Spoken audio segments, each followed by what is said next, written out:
Yo, happy Friday. QBLIF, as they say.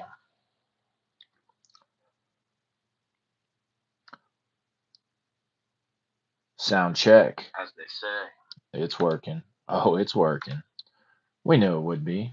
It's been so steadily working. So why would we doubt it at this point? Music on, stream on, chats monitored.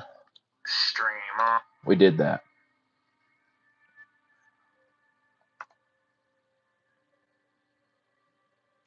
So, I hope you are all having a marvelous Friday. This is J.B.L, ready to bring you a few more chapters of Frater Achad's Q.B.L. Let's first see what the tarot's got to say.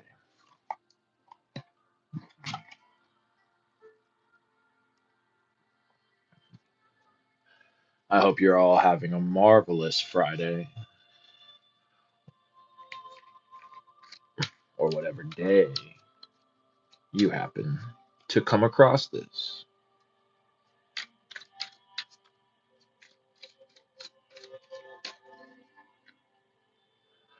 I am. So far, so good, anyway. All right. Nice. 4 discs. So that is Chesed in the lowest world, the world of Asaya. So here, Crowley has gone ahead and had Lady Frida Harris paint this up in the shape of a castle. So you'll see we've got each elemental symbol here on one of these pillars of the castle. A square, which is just a good four-sided figure representing form. This card being the sun in Capricorn. Well, the sun with that Jupiterian energy, that Chesed energy there, that's going to be a real stable card, a real card of growth. As you can see, the farmlands around this castle here and even the water are all necessary for growth in that lowest world of Asaya. I love it. All right, well, that's a good way to start off the stream, huh? Some good foundation, some good solid earth energy. And even in there, that if you notice, that card had that good golden color, which is also the color of the earth Tatva for Thivi.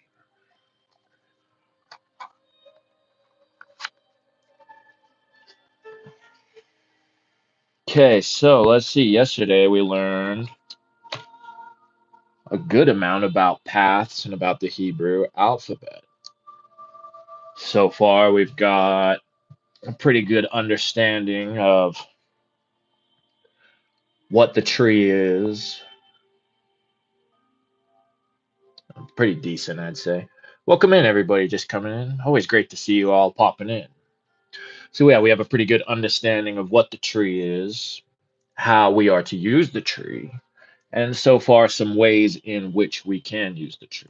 Hopefully, some of you have taken the time to draw up a tree, color it in, and get it more locked in. Don't be afraid of the homework assignments. They're gonna help you.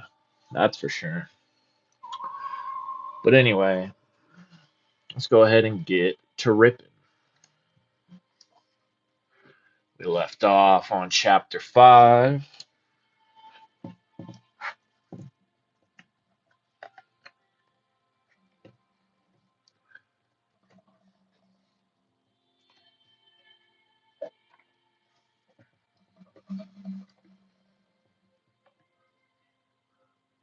Come on, you gotta cooperate or what? Yeah, there it goes. Nice.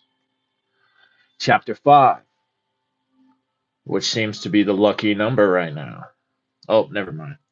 The number's bumped up. Welcome in to those of you just coming in. So we'll get through probably a few chapters today. Again, they're not really too long, and it's just a really good read, so it makes you want to keep going. Let me take a quick drink,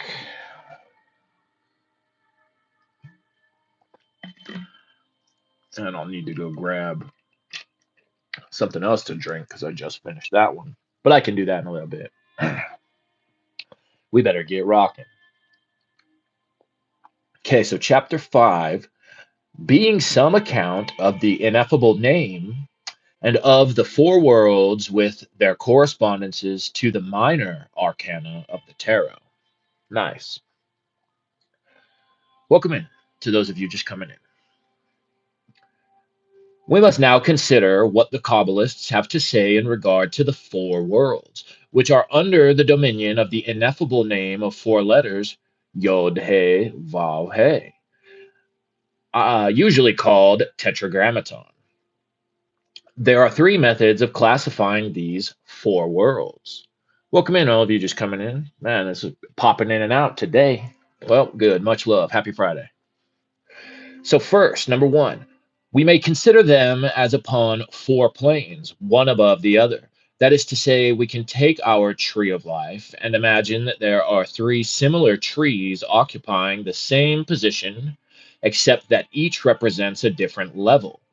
We can then easily adjust our conception to the consideration of four worlds occupying the same space but being of different grades of substance, one interpenetrating the other.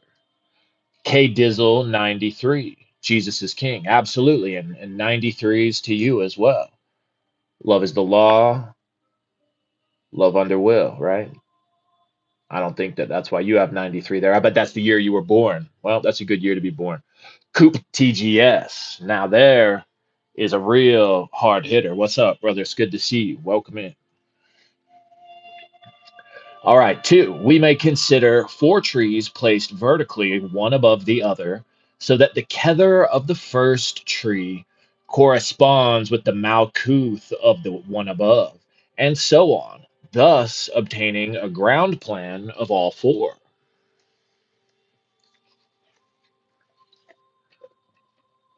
Three, we may consider the one tree we have already studied as divided into four parts in a particular manner to be discussed later. These three methods are useful for different purposes, and we should adopt the most convenient for our special needs. I may mention that when a very minute classification is desirable, the Sephiroth in each of the four worlds can each in turn be divided into 10 by placing a small complete tree of life in each Sephiroth. Thus, we should obtain 400 different Sephiroth and a very great number of paths. But this is too complex for our present purpose. Right, they say that within each Sephiroth is another tree. But I think most of you know that. For those of you who don't, for those of you this is your first rundown, well, cool, good. Now you know. The names of the four worlds are Atziluth, Bria, or some people say Bria, Yetzira, and Asaya. One true goddess. Welcome in. One true goddess says, so complex, LOL. Yeah, right. It can be. That's for sure. And Coop TGS says, this is a great book choice. Gets wild towards the end. Nice. All right, Coop. Then you know what we're in store for. I haven't read this one yet, but I do know, yeah, I do know a bit about what's coming, although I don't know from having read it, just from what I've heard. I'm excited. I'm really excited for it. Okay, so one, Absolute, the highest, is the archetypal world. It is in this world that the primal ideas arose in the mind of the Father, who through wisdom was able to comprehend the silent voice of the one existence. These were the seed ideas as yet unmanifest, but containing potentially the will of the Father to manifest in a suitable substance. This world is attributed to the first letter of the ineffable name, Yod. the letter of the Father.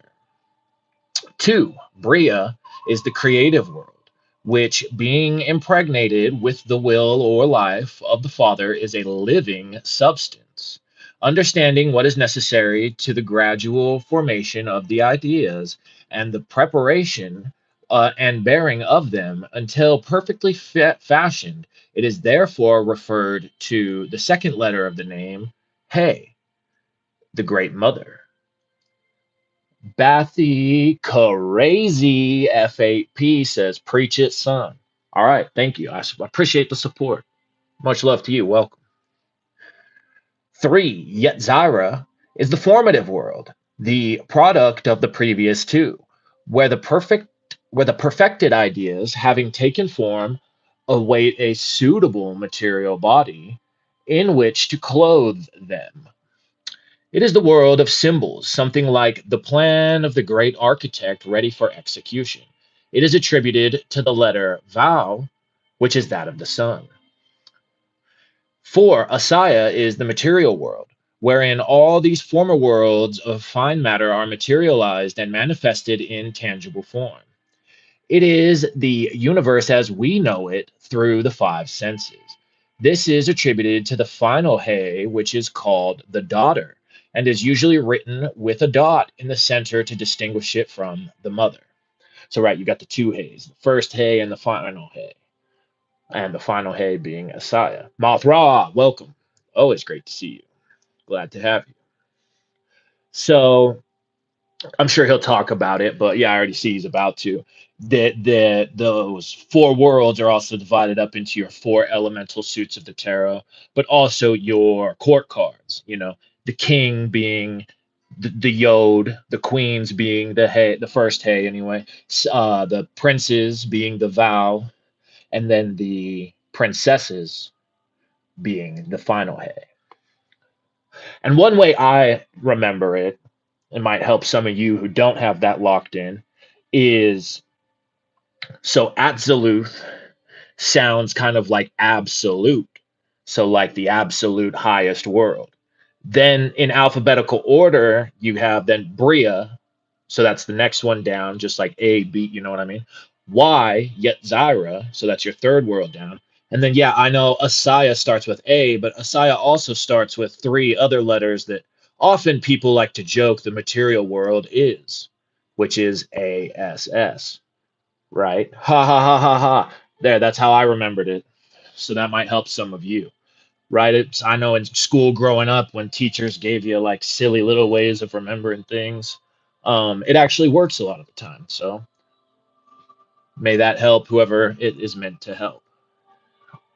Anyway, now these worlds are symbolized by the four suits in the tarot, these wands, cups, swords, and pentacles. Notice how closely the symbolism follows. Wands, the vertical lines of will, correspond to the Father. Cups, hollow and receptive, are the understanding or the mother. Swords, formed as a cross, the vertical combined with the horizontal, are equivalent to the Son, while pentacles are the materialized daughter, summing up all the foregoing. There are 40 of these small cards, 10 of each suit in turn, numbered from 1 or ace to 10. These connect at once with the 10 Sephiroth. The four aces belong to Kether, the four twos to Hokmah, etc., until the four tens are attributed to Malkuth. If we arrange these cards in 10 packs in the form of the Tree of Life, placing the wands uppermost, then the cups below them, and the swords below that, and the pentacles lowest of all, we find that we have a clear set of symbols for the four worlds. For instance, we pick up the Six of Cups. What does that mean? Why six is tip? Why, let me start that again. Why six is Tifereth and cups equals Bria. So we obtain Tifereth in the creative world. Right. And that's kind of like how I was doing that read to start this out, where we had Chesed in the lowest world.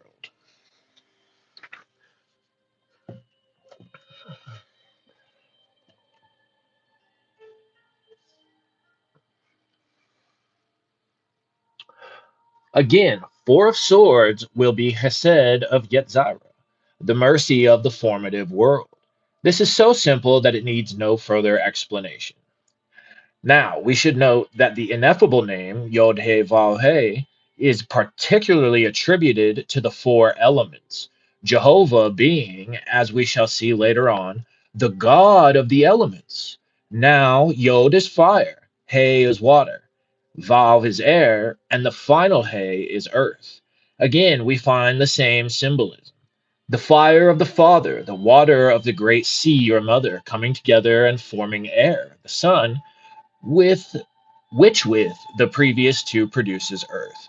The daughter. These again correspond with the tarot symbols. Wands equals fire, cups equals water, swords equals air, and pentacles equals earth. We should now consider the third method of attributing the four worlds to the tree of life. In this, we find a peculiar arrangement. Kether, the crown, being pure existence. The Kabbalist designated it Aleph Hey Yod Hey, a Hey Ye, which means existence is existence. This has been translated in the scriptures as I am that I am. Kether is pure unity and light, from which cometh life, which is the substance of life. And this being a living substance is divided into the father or life and the mother or substance. But these three are one in light and form the supernal triad Kether, Hokmah, Bina. Now the Kabbalists attribute Yod of Yod He Vav He to Hokmah and He to Bina, as these are the father mother of all things. They sometimes say that the topmost point of the Yod is in Kether and represents a Heye. Now, Val, the third letter or son, is attributed to Tifereth, and the son ruleth over the six Sephiroth. Hesed. Real quick. So yeah, one thing that makes me think of the tip of the Yod is kind of like Dion Fortune said how Kether is kind of like existent in that superpositioned state where it's like I think she was the one who described it as like a foot when it's going to step down. So it's like in that again, like that superposition state of like going to step down, but also like stepping down. However, Hokmah is where it's like actually planted.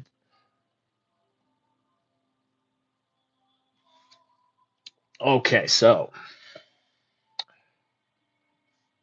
I'll go back just a little bit. Now, Vav, the third letter or son, is attributed to Tifereth, and the son ruleth over the six Sephiroth.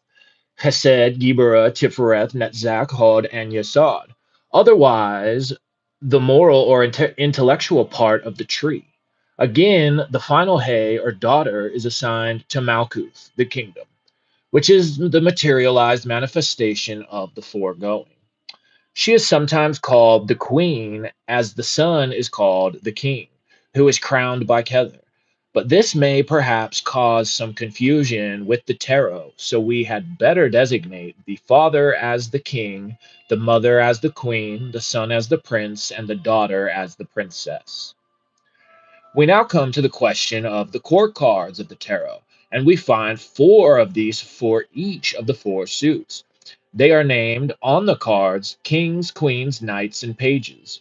It is evident that there is a connection here with the ineffable name.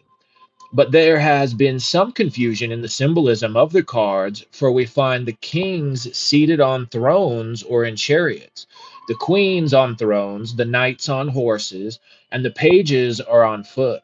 Now, the force of the father or king is quick, sudden, and very active, as is the male generative power, and this is best symbolized by the horsed figures who are borne rapidly forward with rush and energy. And that's one of the things that Crowley did do in his tarot, but that can be kind of confusing is that the kings are actually called the knights. And so they're all seen on horseback. And then you'll have queens are still queens. The what would be the knights in the Rider Waite or that sun. Position of the sun is princes, and then princesses, pages. All right, let's see right here. These then are the true kings and representative of the forces of Yod in the name. The queens are, as they should be, seated upon thrones, as if to signify the enduring quality of the mother, who waits passively while the result of the active force is at work within her. The cards marked kings are the real princes or representative of Val, the sun, for they are seated in chariots drawn by horses, or should be so shown, and thus they represent the combined action of the father and mother, somewhat less swift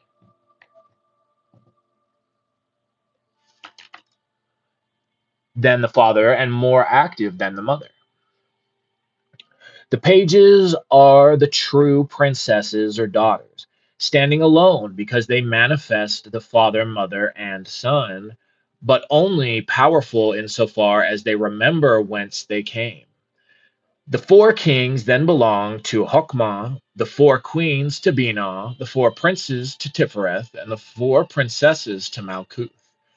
There being four suits, these are particularly referred to the elements in the case of the court cards, though, as before, there is a correspondence with the four worlds if we use the first classification of different planes. The King of Wands, for instance, is called the Lord of the Flame and the Lightning, the King of the Spirits of Fire, for the King is the Father, Yod, and wands are attributed to fire. So again, the King of Cups is known as the Lord of the Waters, and the waters, oh, excuse me, the Lord of the Waves and the waters, the King of the hosts of the sea. But let me remind you once again that these kings are marked as knights on the cards themselves. It is advisable that the true titles be written on the cards by the student. We may also obtain a very complete sub-elemental attribution to these court cards. For the kings being Yod, forces are all fiery, while there are four suits also attributed to the elements. So we get different combinations as follows. The King of Wands is fire of fire. King of Cups is fire of water. King of Swords, fire of air. And King of Pentacles, fire of earth. So also with all the other cards. The Prince of Cups, for instance, is air of water because the prince equals vow equals air, and cups equals hay equals water. This may appear a little confusing at first, but one soon grasps the idea, and once it is fixed in the mind, one has the first principles of all this symbolism firmly rooted in consciousness. There is, however, another consideration which should be brought forward, viz., that Kether is pure spirit, so that the name Yod He Vav He really only governs the nine Sephiroth below Kether.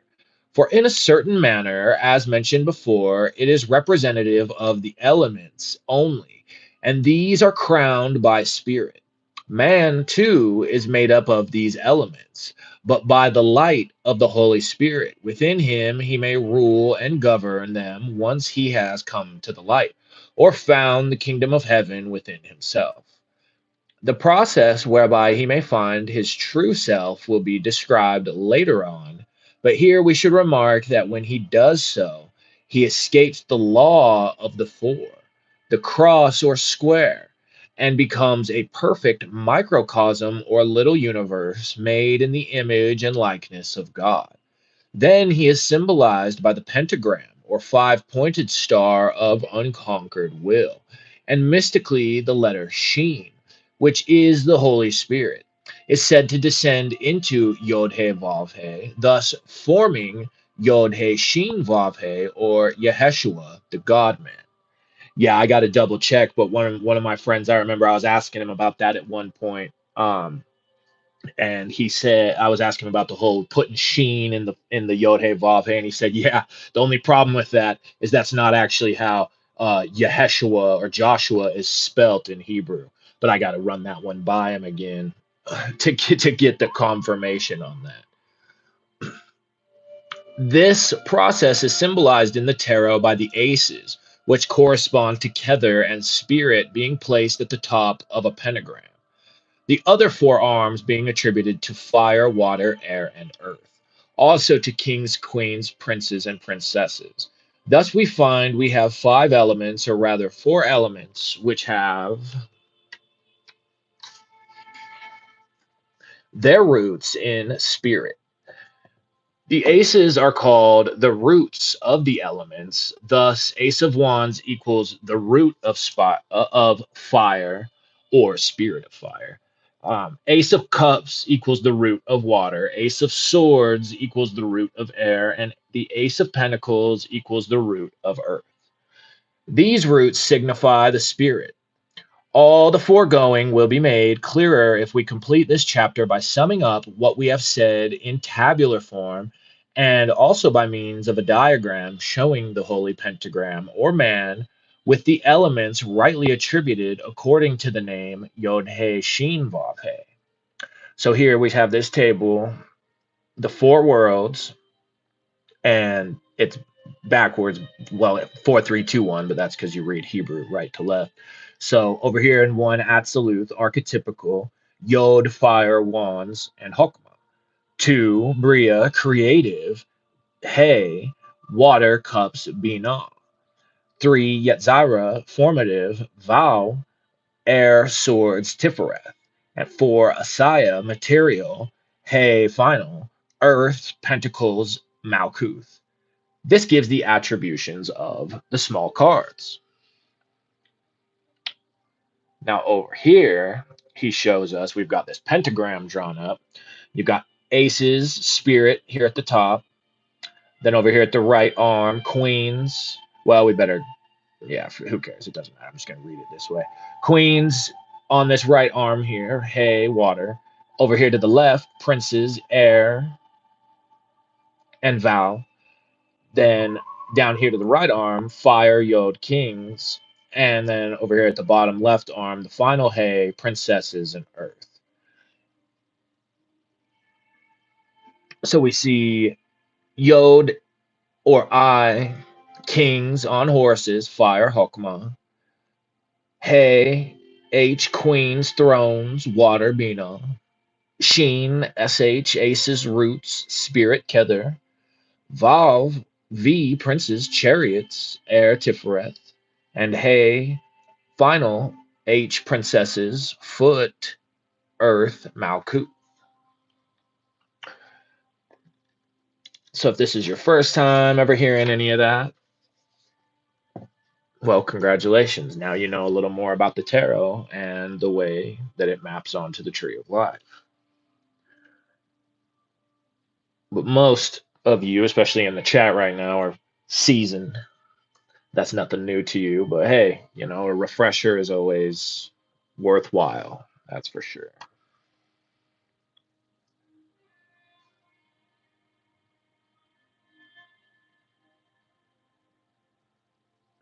All right, chapter 6. Concerning the macrocosm and the microcosm, and how by means of the tree of life we may learn to unite them. We have spoken in the last chapter of the microcosm, which is man. We must now discuss the macrocosm, which is God, and the means of uniting these, which is called the great work.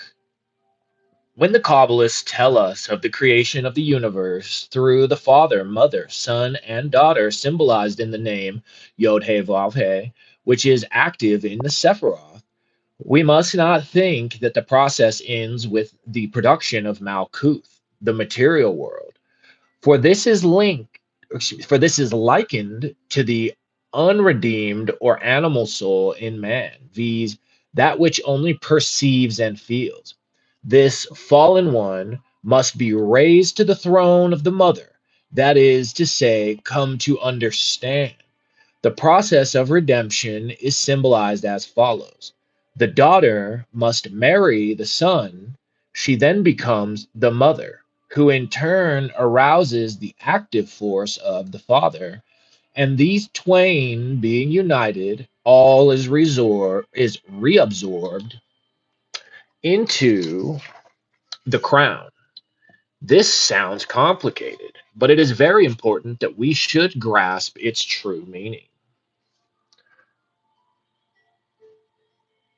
I'll say it's about the most important thing that you can grasp. Hermes tells us that which is above is like unto that which is below, and that which is below is like that which is above, for the performance of the miracle of the one substance. The Kabbalists say that the universe is the macrocosm, and that man is the microcosm, or little universe. Between these is a direct correspondence, for man is made in the image and likeness of God. We are all produced from the one substance and have within us potentially all the possibilities and powers of nature and of God. But these have to be brought out and developed before we can say we have become the perfect microcosm, a true mirror of the all. We are at first like the unredeemed daughter, creatures of mere animal feeling with some power of perception. We have within us a vast storehouse, the automatic or subconscious part of our being, which corresponds to Yesod, the foundation on the tree of life. This automatic consciousness takes care of the vital functions of the body without need of attention from the conscious self, which is, after all, but a very limited thing and mostly illusion at that. Now, the Son, with the Sephiroth which he represents, corresponds in man to the reason and intellect, and their marriage with the lower or animal soul is necessary for our development. But there is a further mystery, for above reason lies another state, the superconscious, which alone brings understanding.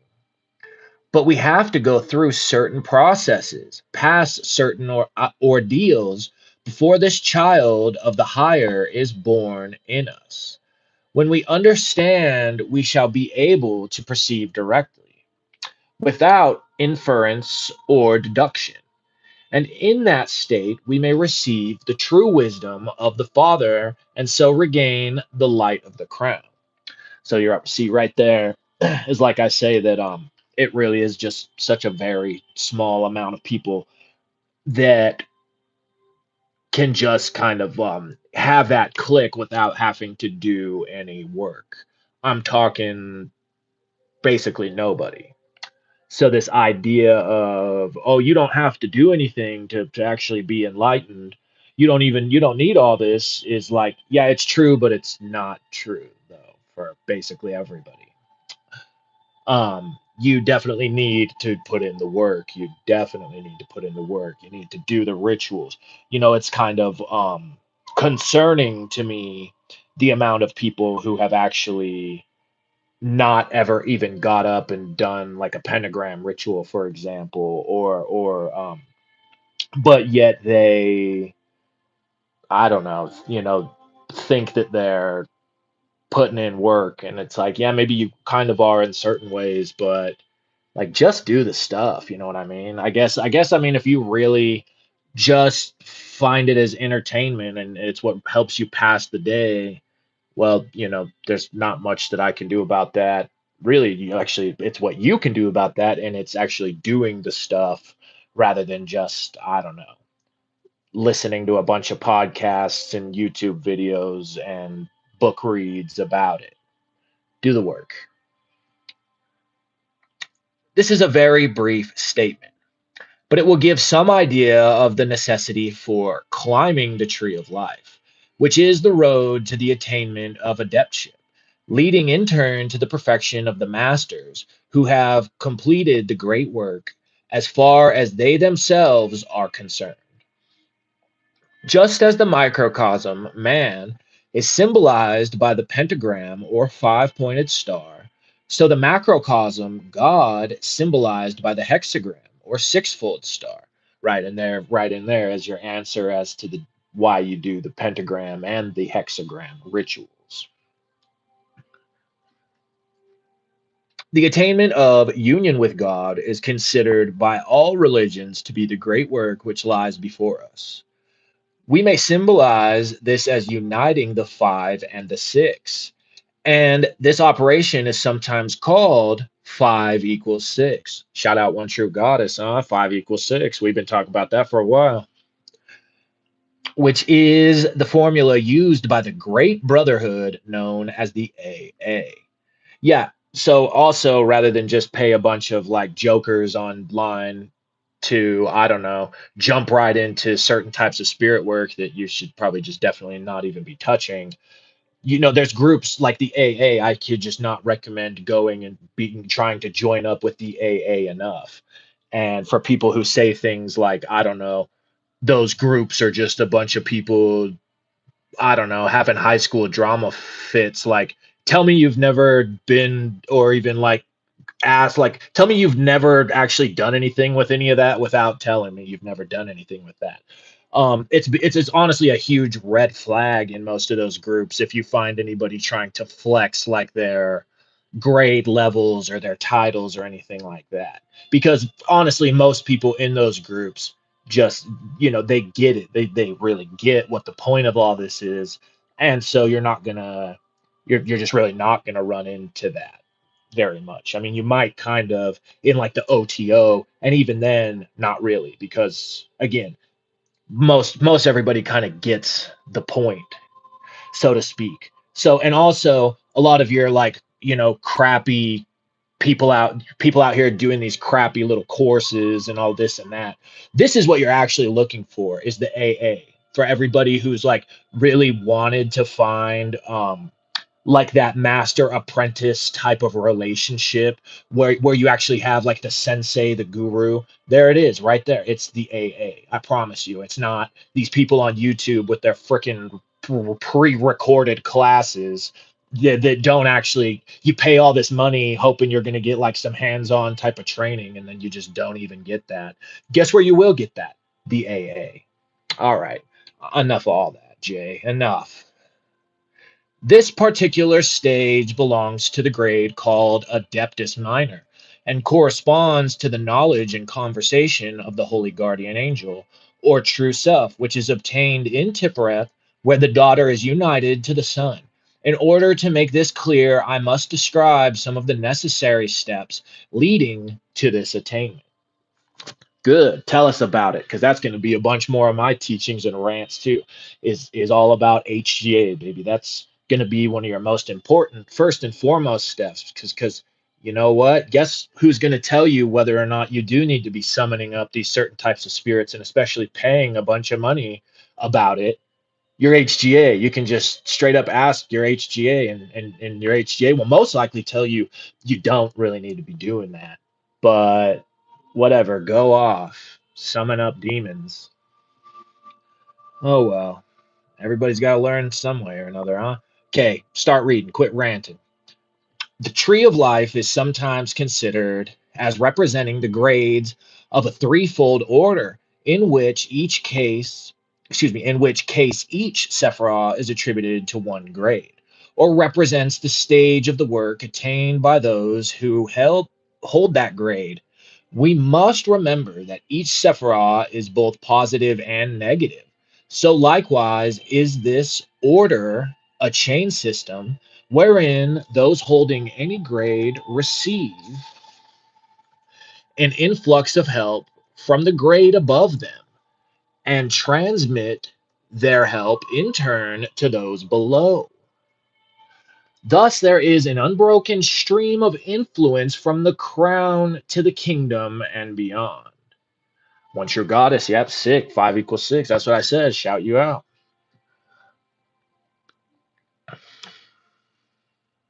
Suppose one aspires to climb this tree. How important it becomes that he should know the correspondences, symbols, etc., which are the landmarks and signposts on the way. Do not think that I have given you all the correspondences. There are hundreds of them to each Sephirah and path, but I have given you enough to show the main idea, and you will find the means of extending your knowledge in such books as 777, which is a complete table of these correspondences, and elsewhere. Yeah, and a more modern and upgraded version of that is going to be Dr. Stephen Skinner's the complete magician's tables, which is, yeah, basically just a very much more expounded upon version of Liber 777, which is going to have just all these these tables with all these different Kabbalistic correspondences. Both books you certainly want to have on your shelf if you are taking this study and practice seriously. This treatise is in, but that book obviously didn't exist when this was out. So 777 was about as good as it got at this time, that's for sure. This treatise is intended only to indicate something of the nature and use of the tree of life. And so I have only dealt with the different aspects very briefly. Each would require volumes in order to cover the subject fully. I will now tell you something of the order whereby one may learn the path to the highest. First, one becomes a probationer, that is, one who is outside the order, but who is obligated to obtain a scientific knowledge of the nature and powers of his own being. When he has accomplished this task, he becomes a neophyte and enters the sphere of Malkuth.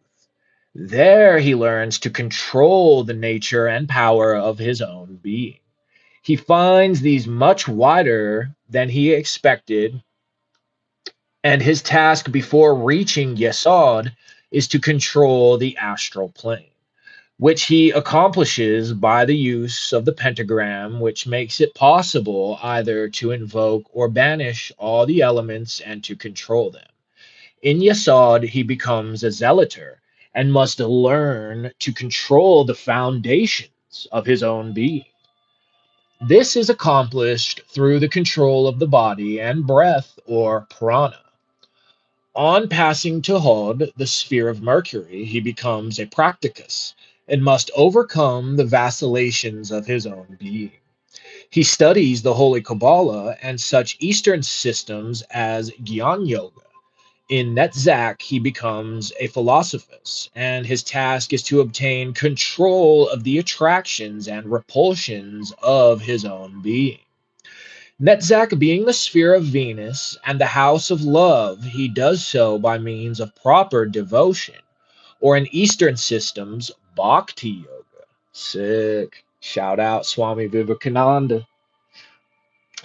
Thus, having passed the initiations of the four elements, he is ready to pass on to the inner order, which lies behind the veil. This is called the College of Adepts, or Collegium ad Spiritum Sanctum. But he must wait outside the veil until he has transmuted his previous work into spirit. That is to say, he must obtain dhyana, the sixth stage of Raja Yoga, as it is called in the East, or as we call it, he must attain to the knowledge and conversation of the holy guardian angel, which is his task in Tiferet. While in the grade of Adeptus Minor, he learns the true mysteries of the Rosy Cross, so that this task in the next grade, Adeptus Major, corresponding to Gibra, is to apply the formula of the RC. Thus, he becomes a true magician if he uses his powers rightly. After accomplishing this task, he becomes an exempt adept and passes to Chesed, the sphere of Jupiter, where he must exercise his authority in the right way, for he has attained to all that is possible on the plane of reason. Again, he must wait before he passes to the third order, for there is indeed a great gulf fixed between Hesed and Binah, and this is called the abyss. Strange as it may seem, he must give up all he has attained, including himself, before he can pass this abyss and be reborn of the spirit into Binah, where he becomes known as Nemo, or No Man. Ha, Finding Nemo. He is now master of the temple for having given up self, he is able to comprehend and understand all. Hokmah, the next sphere, is attributed to the grade of Magus. Here we find the great masters of wisdom, those who are truly words, logoi, under whose will all below is directed and humanity gradually initiated, according to the plan of the one creator and by the light of the crown. The highest grade is called ipsissimus. It is that wherein selflessness and self and existence is existence, of which no word may be spoken. Yeah. So yeah, that whole idea that there's people talking, fighting about, oh, I'm the ipsissimus. Yeah, just again, tell me you've never actually done any of this without telling me. You gotta like, you gotta really earn these titles. They don't just get handed out like Halloween candy. All because what? All because you showed up for, I don't know, a few years straight. Yeah, right. Maybe I'm not going to say that that's not like that doesn't exist, because I'm sure that in very small cases that, yeah, you find that out there. But again, all you really need is a little bit of common sense, your wits about you. Oh, okay, this is that one small instance where this group is just right trying to fight over a pile of turd and get away. There, guess what's so great about the AA is that again, you get that one-on-one type of ordeal, and you don't really find that. There's certainly there are some little groups calling themselves AA or OTO, but you can pretty easily just look online and see which ones to avoid and which ones to definitely be a part of. You know what else still exists to this day? The Golden Dawn. You can go search out the Golden Dawn, definitely. If you feel more called to the Golden Dawn than to Crowley's system of the AA, they're going to do the same things for you. Absolutely. I just get that a lot of people have religious trauma, and so the Gold Dawn is, too Christian. It's too much of that Christian crap. Avoid the people who are crying about Christianity as well. It's like, all right, I need to stop ranting. I need to keep reading. You get the point. You get the point. Quit paying people on money.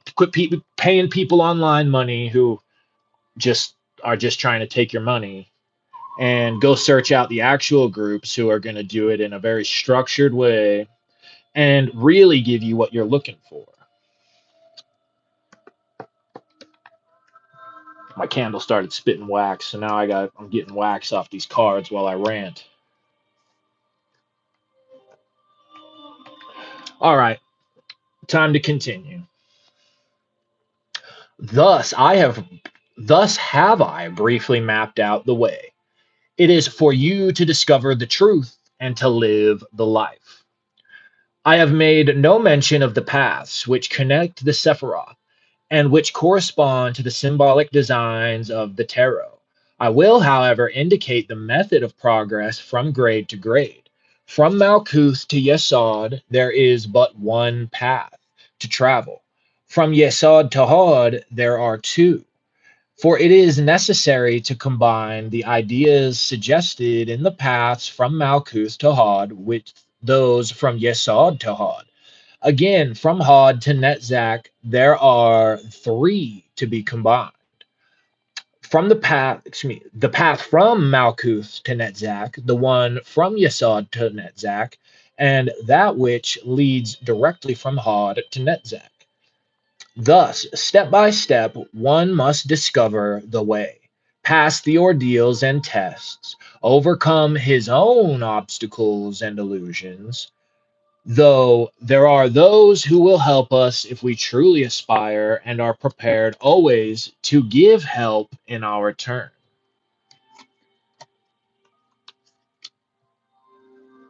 I better blow this candle out. It's just making a mess. Time to get a new one. All right.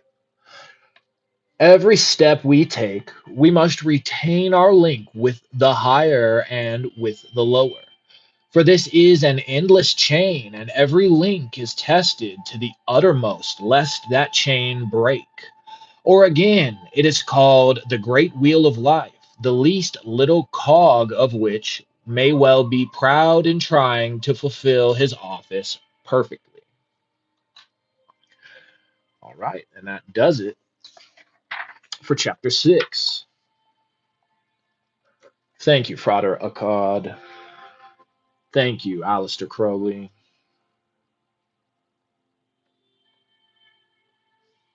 And thank you all for putting up with my rants. It's all right. That's what you're going to find is that most of the people, and I don't even really consider myself to be somebody who's like on the level of some of these other people out here online. But you'll find that most that you kind of get the two people. You get the people who Dunning Krugered themselves into thinking they're like an occult expert, and now they just go and make a bunch of reels and posts, memes, whatever, um, to I don't know, just get attention. And then you get the people who like understand it and so then therefore they just rant a lot because it is pretty frustrating, but there's certainly other people out there whose rants are going to be more worthwhile than mine. Chapter 7, concerning the literal Kabbalah and the methods of Gematria, Notarikon, and Timura. Once your goddess says, and thank you. Definitely. You're welcome. So great to have all of your company here because I know that, the small amount of you who actually show up here and listen to me read and listen to me rant are pretty all actually about it. I don't really need to, I'm preaching to the choir more than anything in those situations. But hey, you never know who might tap in. You never know who might need to hear it. Like that buddy of mine I'm always talking about. But we ain't going down that road. Oh no, then I'm gonna have to snap myself with a rubber band for getting into some crap I don't need to be getting into. Anyway, chapter 7, concerning the literal Kabbalah and the methods of Gematria, Notarikon, and Tamura. So far, we have dealt solely with the Tree of Life and its correspondences, making no mention of what is known as the literal Kabbalah. This, however, plays an important part in our studies and workings. The Hebrew alphabet, as previously explained, has a numerical basis, so that in truth, every word as well as every letter is really expressive of a number. Again, any two words having a similar numerical value may be said to have a natural affinity through their vibration. This is the basic idea of what is called gematria, and upon it a system of interesting correspondences has been built up, especially in regard to the Hebrew scriptures and other Kabbalistic writings, wherein a word or even a sentence may be made to disclose some hidden meaning, often concealed in that way by the writer, by finding the numerical correspondence between it and other words or sentences of like value. To take a very simple example in the case of, and we're lucky we live in a time where you can just go online and search gematria calculator, and there's websites where you can plug in whatever and figure out the gematria, and it'll also give you a whole bunch of other things that equal that same gematria. Try that for if you get dreams. If you get like weird random words or sentences in a dream that stick out, go plug it into the gematria calculator. But just, a heads up, and I'm sure he might touch on it here, that gematria, that some of those are also quick ways to insanity. So just tread lightly. To take a very simple example, in the case of the motto of the writer, which is Aleph Het Dalet, Akkad, meaning unity. Oh, okay, it means unity. I thought it meant one. Well, I guess same difference, huh? But more specifically, unity. This will be found to add to 13. Thus, Aleph equals 1, Het equals 8, and Dalet equals 4. 1 plus 8 plus 4 equals 13. Whereas the word Aleph, He, Bet, He, meaning love or beloved, has the same value. Thus, Aleph equals 1, He equals 5, Bet equals 2, He equals 5, 1 plus 5 plus 2 plus 5 equals 13. The close correspondence between these two ideas or words is quite plain. The above is a very simple example. There are, of course, others not so apparent, but of greater interest to students of the Q.B.L. Of particular value is the correspondence between the letter Sheen, which is 300, and the words, let's see, Resh Vow Het Aleph Lamed Hey Yod Mem final, which is Ruach Elohim, the spirit or breath of the creative gods. For these words add to 300 also. Again, Sheen equals 300 equals ALP, well, Aleph, Lamed, Pe, Lamed, Mem, Dalet, Hey, Yod, Yod, Vav, Dalet, Mem, and Mem final. The word Elohim with each letter spelt in full. Oh, okay. I see that. So yeah, spelt so that's Elohim, but with each letter spelled in full. You follow. Also, we find the words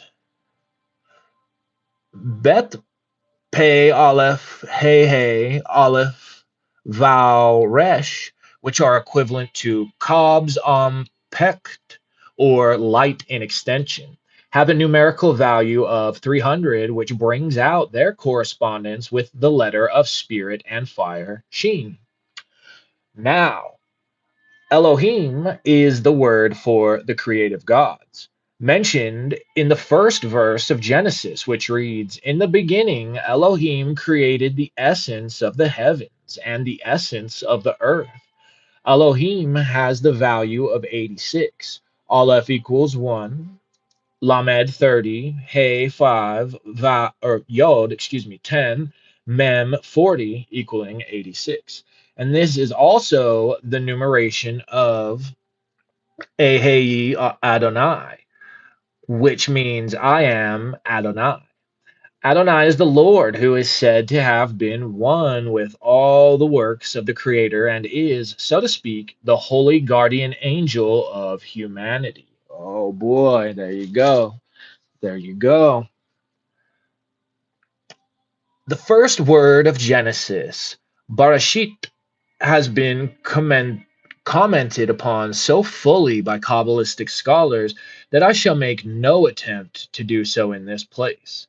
Enough has been said to give an idea of the methods employed in this type of working, except that we may also obtain the keynote of words through their tarot correspondences. After having reduced their numbers to its essence by means of theosophical addition. Sassy NC says, Hey, remember me? Absolutely. Welcome back. Good to see you again. Glad to have you return. I hope you're having a very good Friday.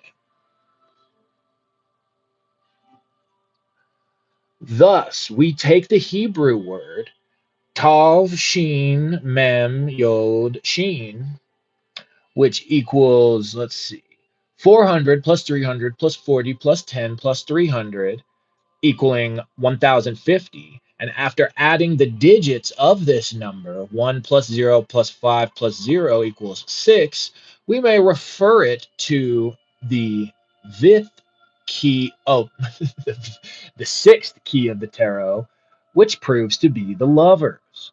Since the Hebrew word referred to happens to mean coition, we find an instance where the tarot may throw valuable light on the matter and is the key to the meaning of the word.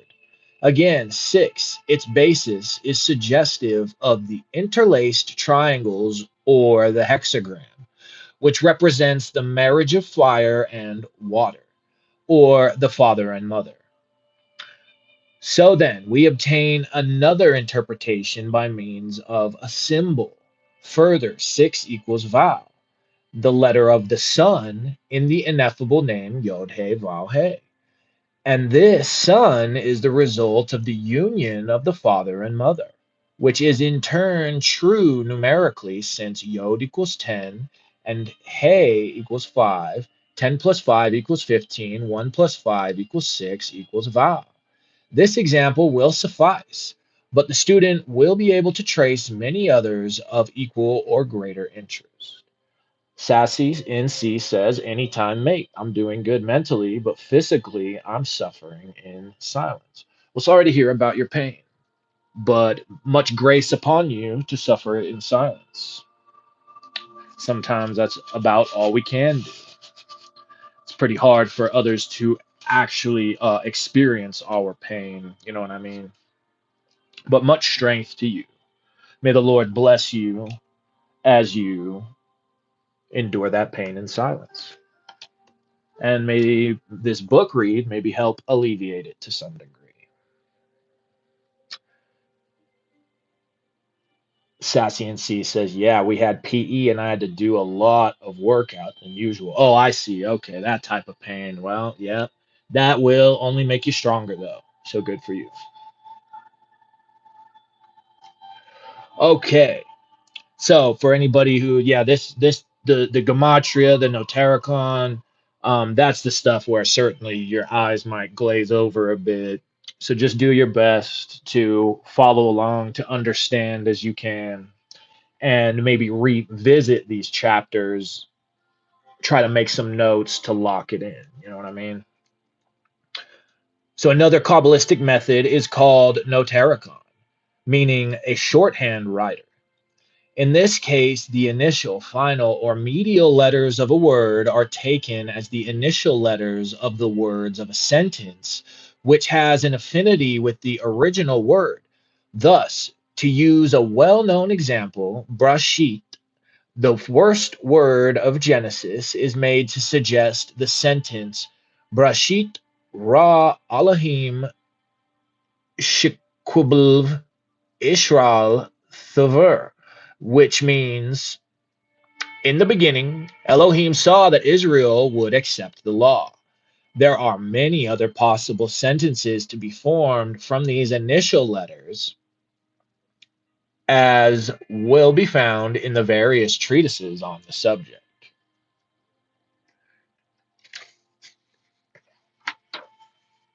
And Friendly Tag, welcome. Good to see you. No worries. No worries at all. I'm glad to have you here. Unfortunately, you came in at a part that might be kind of hard to keep you stuck around, but still great to have you here nonetheless. I hope you're having a great Friday. On the other hand, sometimes the initials of a sentence are used to form a word, as in the case of the phrase Ate Gibor Leohim Adonai, expressed in the word of power Agalah, which is the word you'll say when you're doing your pentagram ritual. And in the north, you'll have the different words of power, Agalah, which actually is the whole phrase of Agalah is that Ate Gibor Leohim Adonai, which then may be said to conceal the meaning of the whole sentence. Unto thee be the power, O my Lord Adonai. Another well-known example is Hokmah Nestra, which expresses the secret wisdom of the Kabbalah. The initials Het Nun Chen forming the Hebrew word for grace. So yeah, see right here, here's what I was talking about when I said that one thing about knowing the Hebrew alphabet and actually knowing Hebrew are just two completely different things. So these are going to be Hebrew words, but in an English translation. And yeah, I'm not about to even pretend that I'm an expert on the Hebrew language. There are also many methods of permutation or temura, of which one is known as ANBM, Anbam. The Hebrew alphabet is divided into two halves of 11 letters each. The top half in its usual order from right to left, and the lower reversed. Various arrangements form different combinations. In the case of ANBM, the lower line appears thus. And we see that right here. So, oh man, all right. So you got AN over here in one, you got AN, then two BM, then we'll go to the remainder up to 11. So, huh. Yeah, that I mean, this one, Tamura, man, confusing stuff. But we're going to read it. We're going to do our best. Each letter of a word is substituted for that above or below it in the other line, thus forming a different word or making a cipher system. In the above instance, the word Achad, meaning unity, would become Nun Zadi Tet, or Nun Zadi Tau, excuse me. So let's see. Okay, so because you have A here, okay, then you'd have Het here, and then Dalet. So I see. So then you'd have that Nun Zadi Tau. Huh. Okay, okay, that makes a little more sense now. A word the meaning of which I do not know. The example was taken at random, but which adds to 540. This number is that of another word meaning the upper part, or it reduces to 9. 5 plus 4 plus 0 equaling 9, which is equal numerically to a word meaning became powerful, grew high. It may seem as if we had destroyed the sacred unity of our original word in this instance, but again, we may try the tarot. The first letter of our word is noon, which equals 50. Tarot key 13, which is the death card. Now, 13 is the numeration of the word achad or unity. This trump is that of death, which is called the child of the great transformers. Now, the other letters, Zadi and Tav, by tarot give the star and the universe. So we may think this transformation indicates the death of the star universe. But this is only apparent, for the unity cannot be destroyed. As we shall see on taking the key of the whole word, 540, 5 plus 4 plus 0 equaling 9, 9 being the hermit of the tarot, carrying concealed beneath his cloak his lamp, in which burns a star, thus secretly bringing the light of unity to the adepts of the inner college. Huh, all right, cool. There are many other arrangements of the lower line of letters, but the name of the method employed is always obtained from the first two pairs of letters on the right-hand ends of the lines.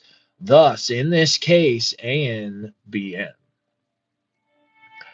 Another method of cipher writing is called Akbakur, or the Kabbalah of nine chambers. Thus, so here we see split into 9 chambers, and it looks like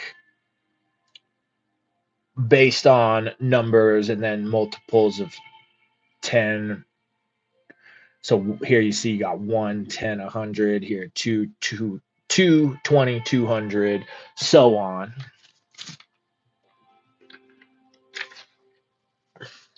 By arranging the letters in groups of units, tens and hundreds, we obtain a system whereby a dot placed in one of the 9 chambers would represent the unit letter, and 2 dots or 3 dots the tens or hundreds. This grouping of the letters may be used in other ways, such as by taking the tarot cards corresponding and thus obtaining new combinations of ideas. Those who are sufficiently versed in the art of Q.B.L. sometimes draw inferences from the shape of the letters themselves. But this method is hardly for beginners. One well known example is the letter Aleph, which is said to symbolize the letter Yod because it is formed of the letters Yod, Vowel, and is that Dalet? Yeah, Dalet, which are those of Yod spelt in full. Or by another method, the letter Kaf might be said to conceal Yod since Kaf equals 20 and Yod spelled out Yod Vav Dalet equals 20, etc. Enough has been said to give the student an idea of the best known methods of the literal Kabbalah, yeah, or a big headache if it's your first time through. And we may now pass on to a brief sketch of some of the important Kabbalistic numbers, by the study of which we shall obtain further light on the path. Nice, shout out light on the path. That one was good. Okay, so that last bit, yeah. So part of the point of all of that, all of this is because and that's going to be some of the more, like he said, kind of advanced Kabbalistic stuff is really breaking things down, especially into like no Terracon and Tamura. But it's so that the practitioner can essentially devise, figure out the interconnectedness of all things. More or less the whole idea behind Kabbalah is to really see these correspondences, these connections, this unity, Achad, shout out, behind every single thing. Every single thing.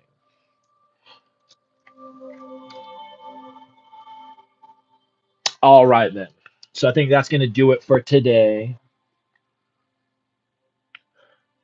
Few more chapters knocked out, little bit more understanding into the way Kabbalah works. Very good. I hope you all enjoyed it.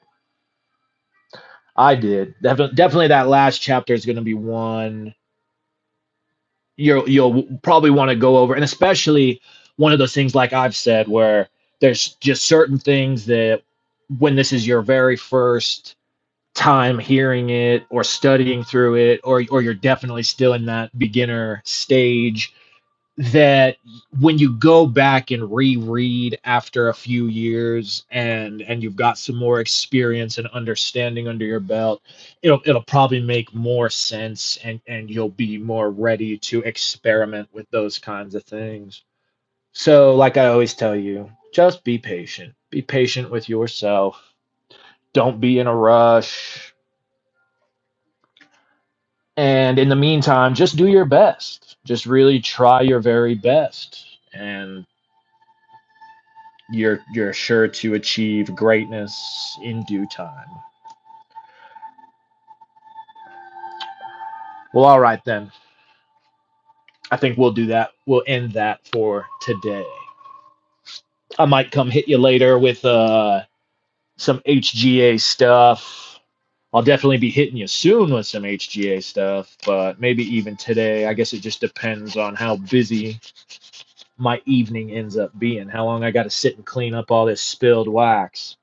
It's actually not that bad. It's really not all that much. So yeah, be on the lookout for that because that is of the utmost importance. So we're going to make sure that that is a big focus over here on this channel and with all of you who like to tune in. Again, thank you to you all. Many blessings to you all and much love. This has been J.B.L there with some more of Frater Achad's Q.B.L. And I wish you all a wonderful rest of your Friday and start to the weekend.